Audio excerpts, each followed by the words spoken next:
Bismillahirrahmanirrahim. Assalamualaikum warahmatullahi wabarakatuh. Alhamdulillah. Lahu ni'matu wa lahul fadlu wa lahut thana'ul hasan. Wa salawatullahil barrir rahim wal malaikatil muqarrabin ala sayyidil mursalin Muhammadin wa ala alihi wa sahbihi at-tayyibin at-tahirin. Allahumma la sahla illa ma ja'altahu sahla wa anta ya hayyu ya qayyum taj'alul hazna idza syi'ta sahla. Allahumma akrimna bil ikhlasi fin niyyati wal qawli wal amal. Para jamaah yang dirahmati oleh Allah Subhanahu wa taala, alhamdulillah kita memuji kepada Allah, kita panjatkan puji syukur kepada Allah karena pada sore hari ini Allah masih memberikan kita kekuatan, masih memberikan kita kesempatan untuk terus belajar mengkaji ilmu din ad-daruri, ilmu yang wajib yang harus diketahui oleh setiap orang mukallaf.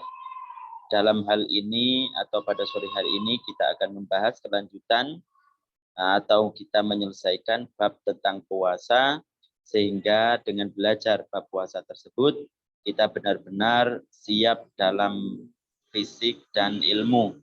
Karena kita tahu bahwasanya orang yang beramal, orang yang berbuat sesuatu dan itu tidak ada dalam syariat Islam, itu tidak disertai dengan ilmu agama, maka tentunya amal tersebut tidak akan diterima oleh Allah Subhanahu wa taala.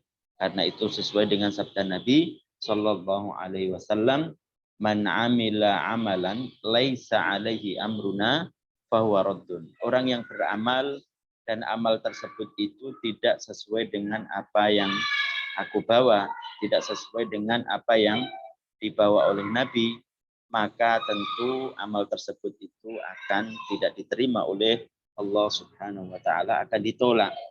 Nah, bagaimana orang tersebut itu mengetahui bahwasanya ini adalah perkara yang dibawa oleh Nabi Shallallahu Alaihi Wasallam? Tentunya kita harus belajar. Kita belajar kepada guru kita belajar kepada gurunya belajar kepada guru-gurunya, sampai para tabi'in, para sahabat, dan tentunya dari baginda Shallallahu Alaihi Wasallam. Dengan itulah kita mengetahui bahwasanya amal yang kita lakukan, terutama yang berkaitan dengan puasa, itu adalah sesuai dengan apa yang dibawa oleh Nabi, kita katakan sah.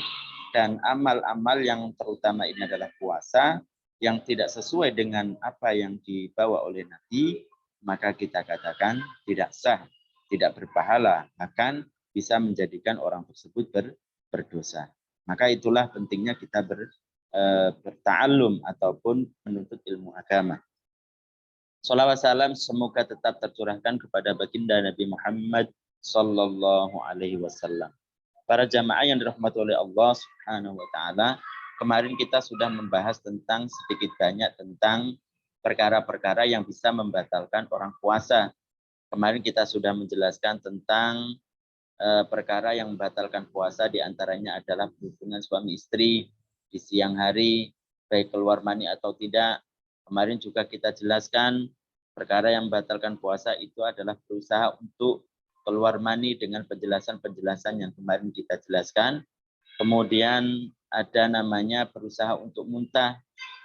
Kata-kata usaha berarti ada sengaja, tahu tentang keharaman orang tersebut muntah dengan sengaja di bulan puasa, kemudian tidak dalam keadaan memang keadaannya itu keadaan orang yang tidak dalam keadaan dipaksa begitu, kemauannya sendiri begitu, maka tentu itu bisa membatalkan puasa. Kemarin juga kita jelaskan perkara-perkara yang membatalkan puasa itu adalah riddah, yaitu qat'ul Islam bi qaulin kufri au fi'lin kufri au i'tiqadin kufri. Jadi memutus Islam dengan ucapan yang kufur ataupun keyakinan kufur ataupun perbuatan yang kufur. Tentu ini kita harus jaga, baik itu dalam kondisi puasa di bulan Ramadan ataupun dalam keadaan kondisi tidak berpuasa di selain Ramadan. baik itu di hari-hari, ya di malam hari ataupun di siang hari. Maka kita harus menjauhinya. Kemudian juga kita jelaskan kemarin, termasuk dari perkara-perkara yang membatalkan puasa itu adalah masuknya benda, atau kita dekatkan dengan istilah ilmu tauhid itu adalah sesuatu yang bisa dipegang oleh tangan. Seperti apa? Seperti umpamanya makanan, beras, seperti nasi, seperti minuman dan lain sebagainya kan. Kemudian masuknya itu melalui jalur terbuka, rongga yang terbuka, kemarin kita jelaskan. Rongga terbuka itu ada 4, yaitu mulut, yaitu hidung, kemudian jalan depan dan jalan belakang. Kemudian ada khilaf para ulama tentang telinga, apakah itu termasuk dari perkara yang rongga terbuka atau tidak. Ada yang mengatakan rongga terbuka, ada yang mengatakan tidak. Artinya kalau ada air masuk ketika mandi melalui telinga, menurut orang yang mengatakan itu rongga terbuka berarti batal. Tapi kalau menurut orang yang menganggapnya tidak ruang terbuka, tidak rongga yang terbuka, berarti tidak batal puasanya. Begitu juga tidak termasuk rongga yang terbuka itu adalah mata. Ketika seseorang berpuasa kemudian meneteskan air mata karena sakit dan lain sebagainya, maka tidak membatalkan. Begitu juga para jamaah sekalian yang dirahmati oleh Allah Subhanahu wa taala, termasuk yang harus kita jauhi ketika berpuasa di siang hari adalah wa an la yujanna walau lahdatan. Tidak gila walaupun itu sebentar.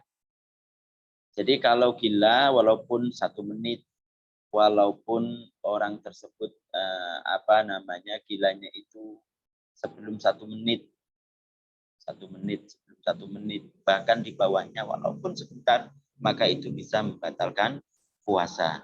Jadi hilang akal karena gila, maka itu bisa membatalkan puasa walaupun sebentar. Ketika orang tersebut itu gila di siang hari dan batal puasanya, apakah wajib untuk mengqadha salat, mengqadha puasanya? Para ulama mengatakan tidak wajib untuk mengqadhanya. Tidak wajib untuk mengqadhanya.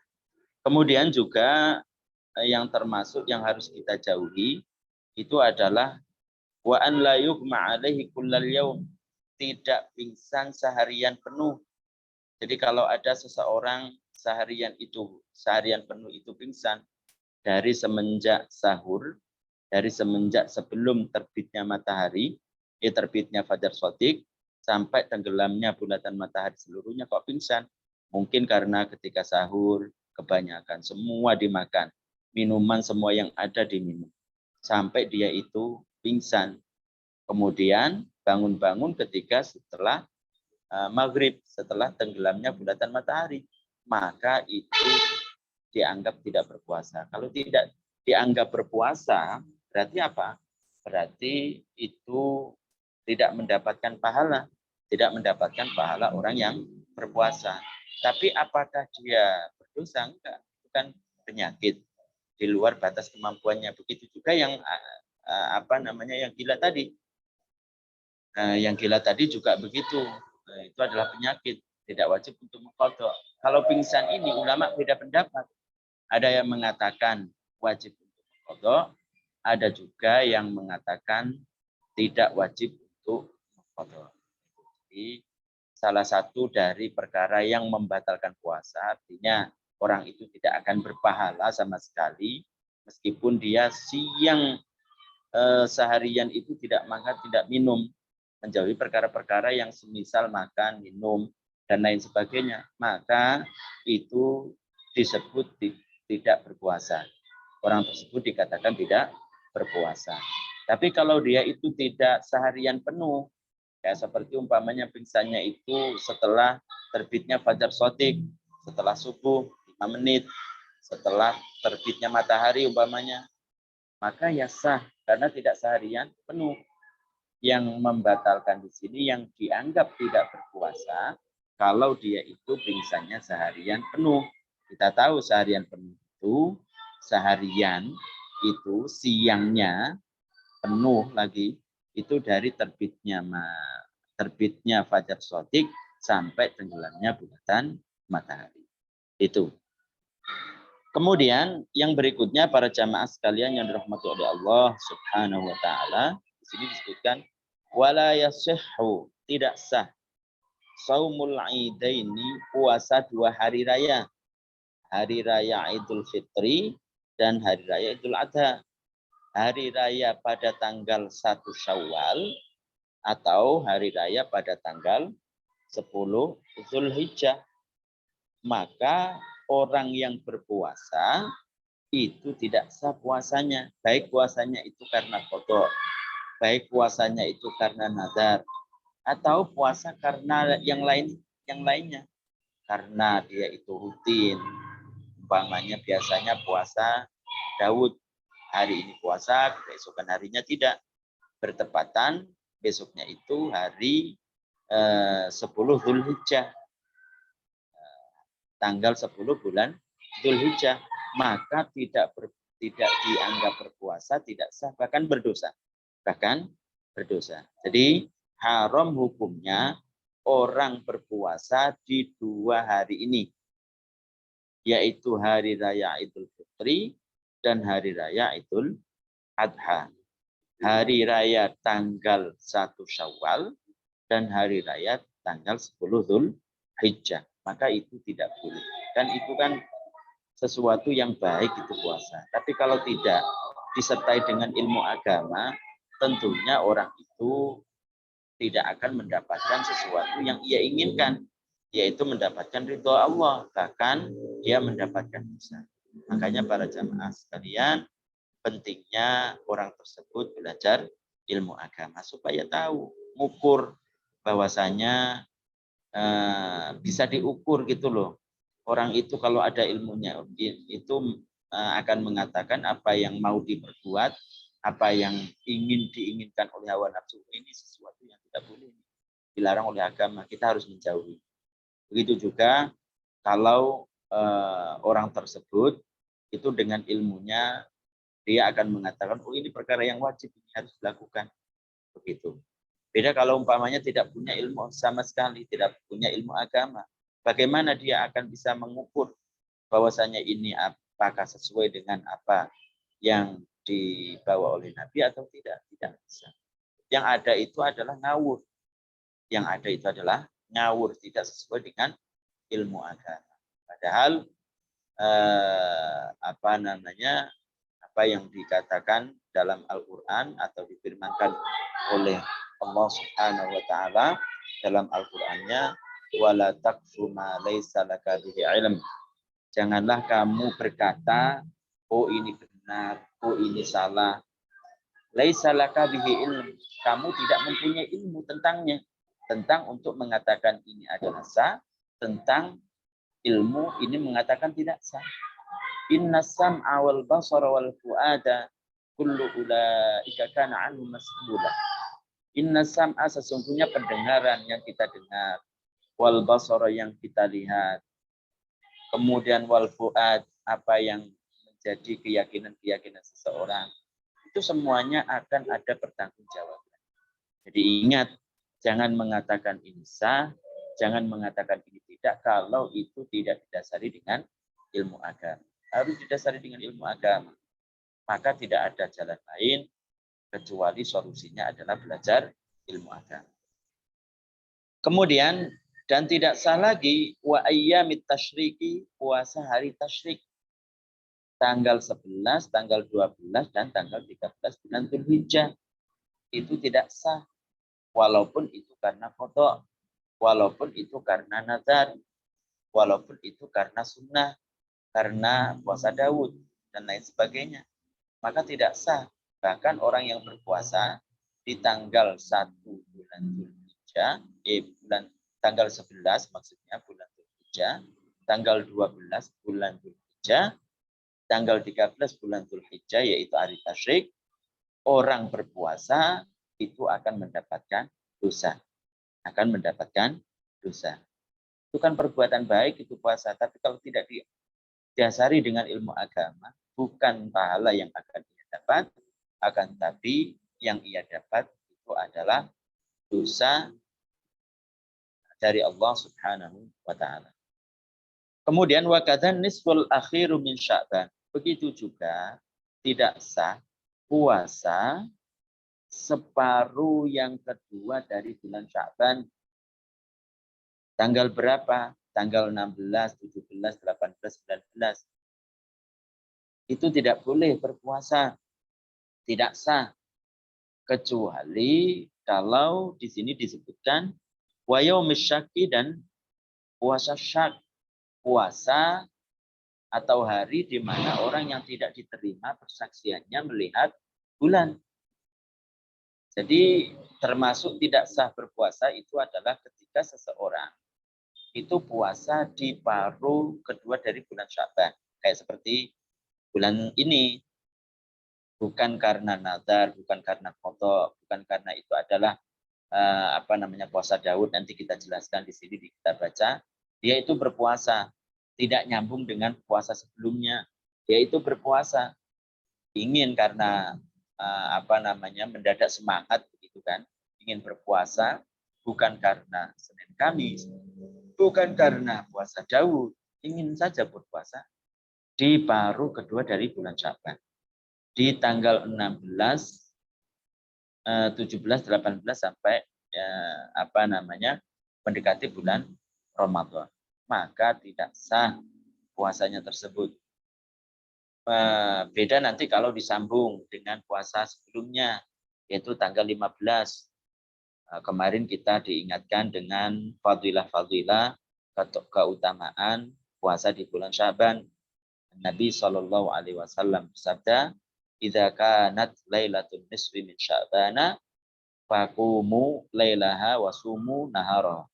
Jika telah datang separuh dari bulan Sya'ban, malam 15 kemudian siangnya tanggal 15 bulan Sya'ban, faqumu lailaha, maka hendaklah kalian itu beribadah ketika malam dengan sholat, dengan bersedekah dan lain sebagainya. Wasumu nahara, dan puasalah di siang harinya. Kemudian siang hari pada tanggal 15 itu puasa, dilanjutkan pada tanggal 16, maka itu boleh. Maka itu boleh. Itu. Jadi sekali lagi butuh ilmu para jamaah sekalian yang dirahmati Allah. Kemudian begitu juga tidak sah puasa hari syak, hari ragu. Hari ragu itu hari apa? Hari di mana orang-orang yang tidak diterima persaksiannya telah mengaku melihat bulan. Kemarin kan kita jelaskan bahwasanya orang-orang yang adil itu seorang penguasa itu bisa menerima persaksiannya untuk menetapkan bahwasanya keesokan harinya adalah bulan puasa, bulan Ramadan terutama di sini. Siapa orang adil itu? Kemarin kita jelaskan, dia adalah jelas muslim, kemudian dia adalah laki-laki, dia adalah orang yang merdeka, dia yang menjauhi dosa-dosa besar dan tidak selalu melakukan dosa-dosa kecil, sehingga dengan dosa-dosa kecil yang sering ia lakukan mengalahkan kebaikan-kebaikannya. Itu. Nah, artinya kalau orang tersebut itu adalah, begitu juga disyaratkan dia itu balik, berakal, itu ada orang yang tidak memenuhi persyaratan ini. Seperti siapa? Perempuan. Tadi kan disyaratkan laki-laki. Ada perempuan, sudah balik, sudah dewasa. Dia itu terkenal dengan muta'alim. Terkenal dengan dia itu terpelajar. Mengaku bahwasanya dia itu melihat bulan. Perempuan satu ataupun dua ataupun tiga atau empat orang, 4 wanita mengaku bahwasanya dia telah melihat bulan karena ikut muraqabah mungkin, ikut ke tempat di mana dia bisa melihat tenggelamnya matahari untuk menentukan, untuk melihat apakah keesokannya bulan baru atau tidak. Keempat-empatnya itu melihat bulan, kemudian bersaksi di hadapan hakim, di hadapan penguasa. Apakah bisa ditetapkan keesokan harinya untuk bulan puasa? Tidak bisa. Karena syaratnya harus laki-laki. Meskipun dia itu adalah terpelajar. Meskipun dia itu adalah terpelajar, dewasa, berakal, balik, tapi tidak diterima persaksian. Orang yang seperti ini mengaku melihat bulan, maka keesokan harinya itu adalah bulan Syak. Maka tidak boleh seseorang pada waktu itu, pada siang itu, pada hari itu untuk berpuasa. Itu jadi bulan Syak itu atau hari Syak itu adalah hari di mana terima persaksiannya mengaku melihat bulan. Siapa orang yang tidak diterima persaksiannya tersebut? Ya kebalikan yang kita sebutkan tadi. Yang bisa diterima persaksiannya itu kan orang adil. Orang adil itu siapa? Muslim. Kecuali ada orang kafir. Kemudian yang berikutnya adalah laki-laki. Terkecuali itu adalah perempuan. Kemudian merdeka, terkecuali orang yang budak. Kemudian balik, terkecuali anak yang masih kecil. Anak yang belum balik maksudnya. Kemudian berakal, terkecuali itu adalah orang yang tidak berakal, gila umpamanya mengaku niat bulan, begitu. Dan seterusnya. Jadi haram hukumnya untuk puasa. Tapi bagaimana status dari keesokan harinya? Keesokan harinya itu kalau dia berpuasa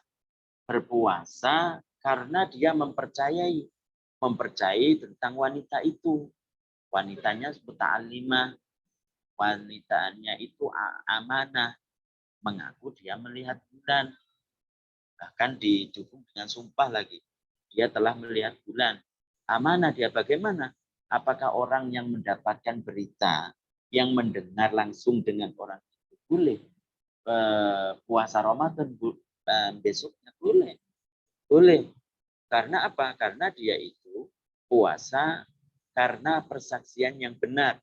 Persaksian dari perempuan mengaku dia melihat bulan. Mengaku melihat bulan. Maka boleh bagi perempuan tersebut untuk berpuasa besok. Dan orang yang menerima kabar, menerima informasi, mendengar dari dia dan membenarkannya, maka boleh keesokan harinya untuk berpuasa, yaitu puasa Ramadan, yaitu tanggal 1 bulan Ramadan. Itu. Illa an yasilahu bima qablahu aw liqada'in aw nadrin aw witin. Kecuali separuh yang kedua tersebut dari bulan Syaban itu disambung dengan sebelum. Atau dia itu karena qada atau karena nazar atau karena wirid. Nah, wirid itu adalah puasa kebiasaan seperti puasa Daud, puasa Senin Khamis. Nah, itu kebetulan separuh yang kedua itu adalah bulan Kamis atau bulan Senin, maka itu tidak berdosa. Kemudian para jamaah sekalian yang dirahmati oleh Allah Subhanahu wa taala, kata mu'allif di sini, wa man afsada shauma yaumin. Barang siapa dia merusak puasa satu hari saja. Min Ramadan, dari bulan Ramadan. Wala rukhsata lahu, tidak ada rukhsah baginya. Tidak ada sesuatu yang membolehkan bagi dia untuk tidak berpuasa pada hari itu. Fi fitrihi, pada berbukanya, bijima'in, dengan berhubungan suami istri, fa'alaihi, maka bagi dia wajib al-ithmu, akan mendapatkan dosa, wal qada'u, dan qada, wajib qada fauran, seketika, wa kafaratu dhiharin, dan membayar denda, yaitu kafarah dhihar, denda yang serupa sifatnya seperti orang zihar. Jadi orang zihar itu apa? Orang laki-laki mengatakan kepada istrinya bahwasanya kamu seperti ibu saya. Artinya dalam kata-kata tersebut seperti halnya dia tidak mau menggauli ibunya karena itu tidak boleh, begitu juga dia tidak mau menggauli istrinya. Itu kan menyakiti istri. Dalam Islam itu tidak boleh. Itu berdosa. Ada dendanya. Dendanya itu namanya kafaratu dhihar. Maka orang yang merusak puasanya satu hari saja di bulan Ramadan. Di bulan Ramadan. Kemudian yang kedua, tidak ada sesuatu yang membolehkan bagi dia untuk tidak berpuasa. Yang ketiga, dengan berhubungan suami istri. maka dia akan mendapatkan 3 hal, yaitu dia berdosa, yang kedua dia itu wajib qadha seketika, yaitu pada tanggal 2 bulan Syawal, dan wajib bagi dia untuk membayar kafarah. Kafarah denda seperti halnya diyar tadi. Apa itu? Pertama, kafarahnya itu adalah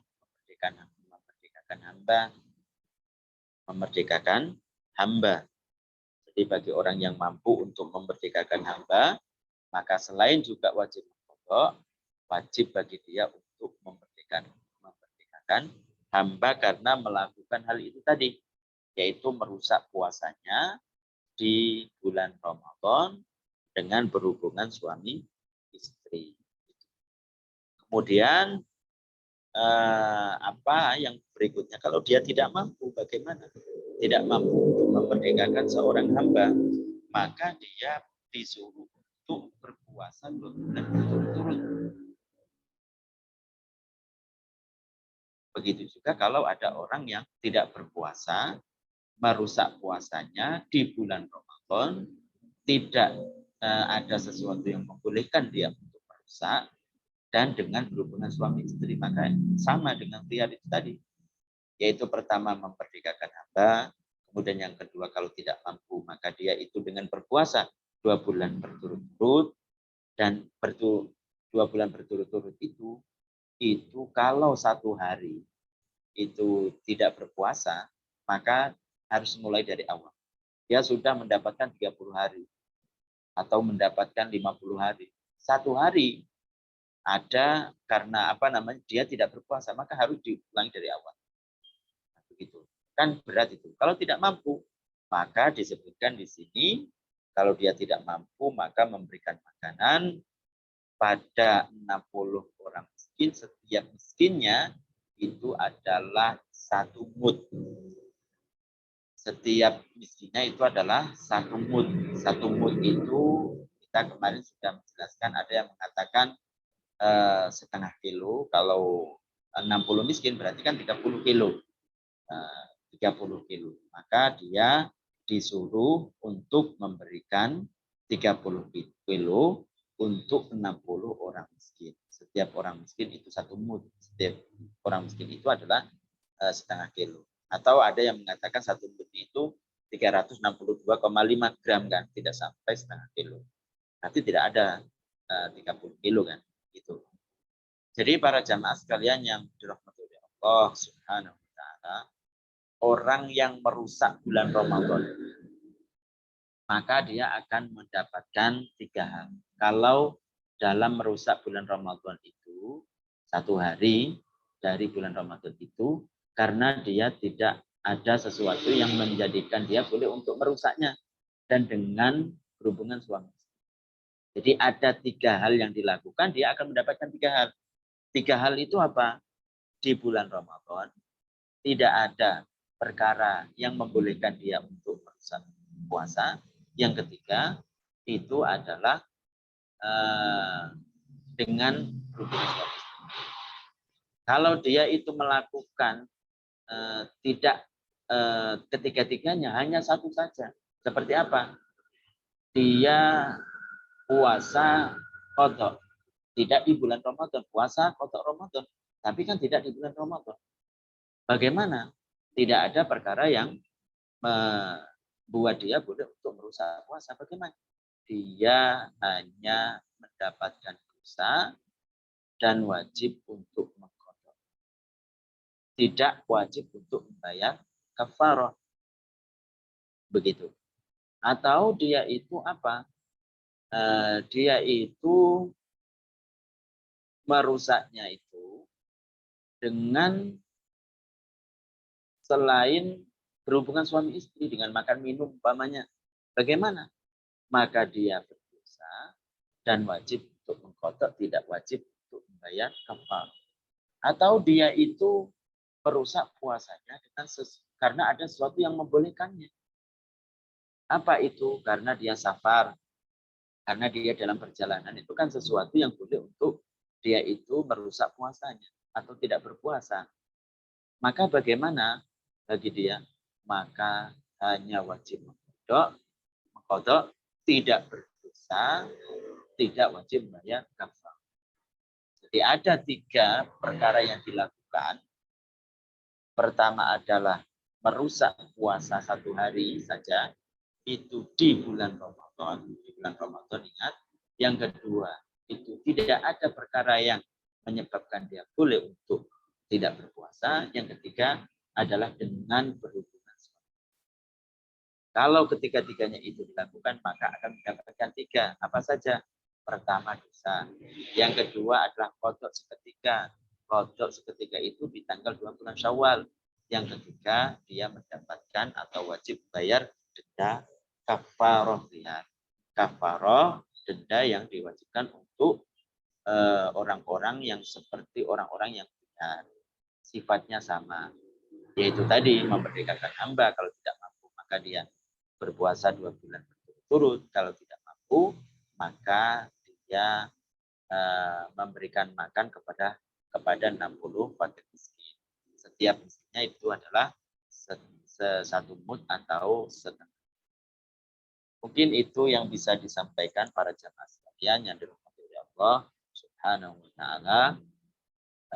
Sebelum kita tutup, mungkin ada yang ditanyakan, mungkin dengan apa yang kita jelaskan yang berkaitan dengan puasa, sedikit banyak kita ada ilmu sehingga kita bisa ada kesiapan baik masalah fisik ataupun secara ilmu agama yaitu rohaninya. Dan di sini tidak disebutkan termasuk yang merusak puasa itu adalah berbohong. Enggak ada di sini. Termasuk yang merusak puasa itu adalah ghibah, yaitu ngomongin orang lain. Enggak ada di sini. Berarti ghibah, ngomongin orang lain, gunjing orang lain, kemudian berdusta. Itu tidak merusak puasa. Tapi kata para ulama, sebagiannya perkara-perkara yang dilakukan oleh seseorang baik di bulan puasa atau tidak, seperti namimah, yaitu meminta perkataan untuk merusak orang lain ketika itu dilakukan di bulan puasa, kemudian ghibah, gunjing orang lain, itu sebagiannya ada yang merusak pahala puasa. Artinya kalau dia itu berpuasa dengan melakukan ghibah, gunjing orang lain, maka yang ia dapatkan adalah capek, bukan pahala yang ia dapatkan. Bahkan yang ia dapatkan itu adalah dosa. Tapi dalam segi sahnya puasa dikatakan sah. Artinya tidak ada tuntutan bagi dia untuk mengqadha lagi. Tapi apakah dia itu mendapatkan pahala? Tidak.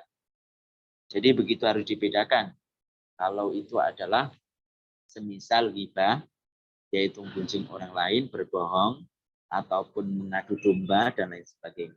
Maka kata para ulama, sebagiannya itu bisa merusak puasa, artinya menghilangkan pahala puasa. Bukan membatalkan puasa, ya, sehingga dia wajib untuk mengqadha. Bukan itu yang dimaksud. Mungkin sebelum kita tutup, para jamaah sekalian yang dirahmati Allah, ada yang mau bertanya atau ingin penjelasan yang lebih jelas tentang apa yang kita jelaskan. Silakan.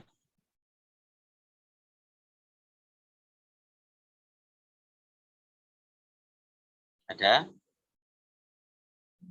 Kalau nggak ada, kita tutup.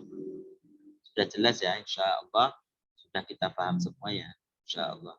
Untuk pertemuan berikutnya, insya Allah kita akan memulai Al-Qaulul Jali dari awal.